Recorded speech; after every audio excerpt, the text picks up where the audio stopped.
So one of the things I notice often with couples is in the beginning of a relationship, there's always generally a lot of heat and passion and eroticism, and almost always that fades over time.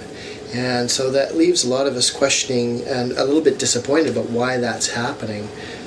And for the most part, I think we make it okay in our minds that because we have a partner who's a good dad or a good mother, and they've created a stable domestic or economic situation for us, that's kind of a fair trade-off. Our sexual passion, that's just what happens, and we don't really have any agency over it, and we let that go.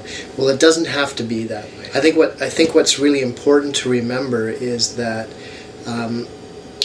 what it is that builds companionship or security or what you might call love or mature love, everything that goes into that actually in some way undermines the erotic passion in our relationships. Let me give you a couple of examples. Certainly people being familiar with each other, the routine of everyday life in relationship creates security for us.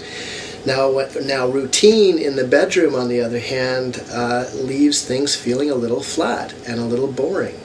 That's one of them. Another one of the patterns that we play out that support companionship is being fair, equality, sharing. These are all very important parts of creating kind of an egalitarian type relationship. However, again, when it comes to the bedroom, being fair in the bedroom and taking turns and asking if it's okay really drains the honey out of the experience for a lot of people. There's a power differential in what builds eroticism. Friendship or companionship thrives on similarities, while eroticism thrives on differences. It's one of the fundamental difference. So at some level, this is an inherent paradox in all relationships, that while we're building the deep respect and the maturity and the caring, all of those things, we have to keep in mind that that's going to just inevitably undermine the adventure of the relationship and the newness of that relationship, the spontaneity of that relationship.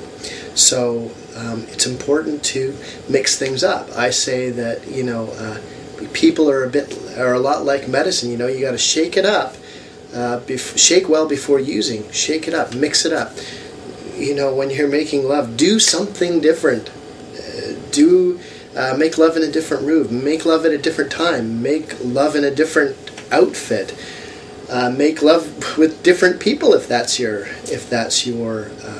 inclination.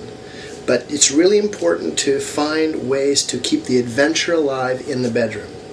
In our culture too, there's a lot of sexual shame that grips a lot of people, and so it stops their native sexual essence from really coming out. So I think one of the things you need to do too in order to discover what is the adventure that each of you want in the bedroom is to actually talk about it, and to kind of increase your what you might call your sexual intelligence or your erotic intelligence.